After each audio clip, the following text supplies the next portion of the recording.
J&K के election के बारे में जो भी सही समय होगा, कमीशन के नज़र में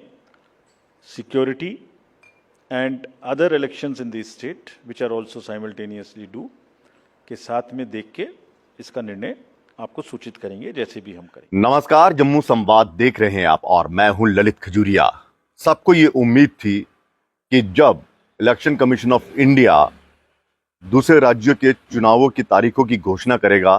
तो शायद जम्मू कश्मीर का भी नाम आएगा,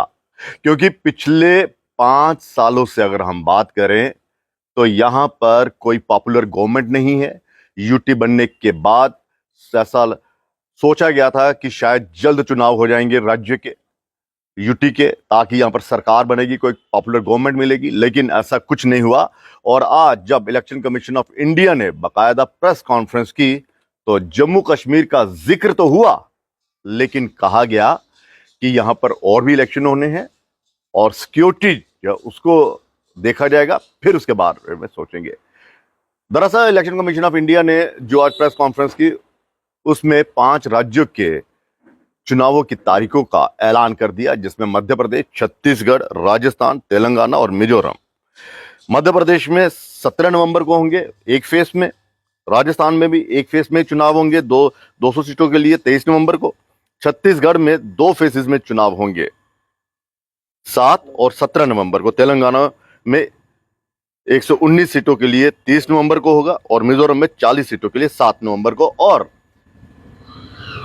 3 दिसंबर को बाकायदा रिजल्ट जो है वो घोषणा की जाएगी, परिणामों की घोषणा होगी कि किस राज्य में किस पार्टी की सरकार जो है वो बनाएगी, यानी कि किस पार्टी की सरकार बनेगी वो दिसंबर महीने में पता चलेगा। लेकिन इस बीच जम्मू कश्मीर का जिक्र होना ये बता रहा है कि शायद इलेक्शन कमीशन जो है आने वाले दिनों में यहां पर दौरा करेगा और फिर जो भी हालातों का वो यहां से जायजा लेगा, उस दौरान चुनावों को लेकर वो संजीदा भी हो सकता है, शायद चुनावों का ऐलान भी कर सकता है। लेकिन जिस तरह से उन्होंने कहा कि जम्मू कश्मीर में दूसरे भी और चुनाव होने हैं, और दूसरे चुनावों का मतलब क्या, ये एमपी के चुनाव, पार्लियामेंट्री के चुनाव जो 2024 में होने हैं, यहाँ पर लोकल बॉडीज के चुनाव भी जो है वो पेंडिंग है,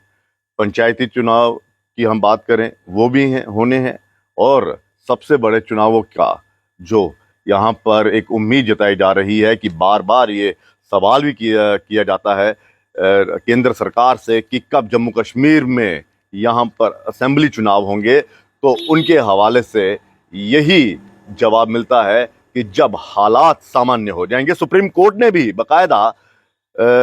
अटॉर्नी जनरल जो हैं उनसे ये पूछा था कि बताइए कि कब होंगे यहाँ पर चुनाव। तो उन्होंने कहा था कि केंद्र सरकार पहले भी संसद में कह चुकी है कि जब यहाँ के हालात सामान्य हो जाएंगे, जब यहाँ पर सिक्योरिटी बिल्कुल कोई डर नहीं होगा, कोई खतरा नहीं होगा, जैसे हालात होंगे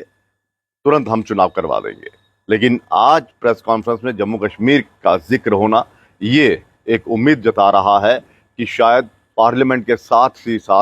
साथ कहीं ये चुनाव ना हो जाए, और अब उम्मीद जो है वो और ज्यादा बढ़ गई है। लेकिन इंतजार ये किया जा रहा है कि चुनाव आयोग जिस तरह से सुरक्षा का हवाला दे रहा है, उस सुरक्षा की पुष्टि करेगा कौन कहेगा कि हाँ जम्मू कश्मीर के हालात सामान्य हो गए हैं, यहाँ पर सुरक्षा जो है उसका कोई डर नहीं है, और अब इन सुरक्षा के बीच में जो है वो आप चुनाव करवा सकते हैं। क्योंकि आपने देखा कि जिस तरह से आतंकी हमले बीते दिनों हुए हैं, उसने एक बार फिर सवाल खड़े कर दिए हैं जम्मू कश्मीर में सुरक्षा को लेकर। हालांकि एलजी मनोज सिन्हा साहब लगातार कह रहे हैं कि यहाँ पर सुरक्षा जो है वो चाक चौबंद है, एकदम बिल्कुल सही है, लेकिन केंद्र सरकार का बार बार ये दोहराना कि जब यहाँ पर सुरक्षा और हालात सामान्य हो जाएंगे तब हम चुनाव करवा देंगे, और अब इन्हीं चीजों का इंतजार किया जा रहा। तो क्या वाकई में संजीदा है केंद्र सरकार जम्मू कश्मीर में चुनाव करवाने की? क्योंकि एमपी के चुनाव तो ये रोक नहीं सकते, चाहे जितनी मर्जी सुरक्षा की ये कह ले कि सुरक्षा सही है या नहीं है, हालात सामान्य है या नहीं है, क्योंकि पार्लियामेंट के चुनावों को रोक नहीं सकते, और इन्होंने करवाने यहाँ पर सबसे बड़ी चुनौती यही है कि जम्मू कश्मीर के लोगों को उनकी सरकार चुनने का कब मौका मिलेगा। 2014 और अब लगाइए 23, यानी कि 9 साल तक यहां पर चुनाव नहीं हुए। और अगर वो गठबंधन सही होता तो यहां पर चुनाव भी हो जाने थे दूसरी मर्तबा यहां पर, लेकिन ऐसा नहीं हुआ। 2018 में गठबंधन टूट गया, उसके बाद यहां पर राज्यपाल शासन लागू कर दिया गया और फिर 5 अगस्त 2019 को राज्य का पुनर्गठन किया गया, जम्मू कश्मीर को यूटी बना दिया गया और उपराज्यपाल का शासन तब से लेकर अब तक है और अभी तक जम्मू कश्मीर को मौका नहीं मिल रहा है। फिलहाल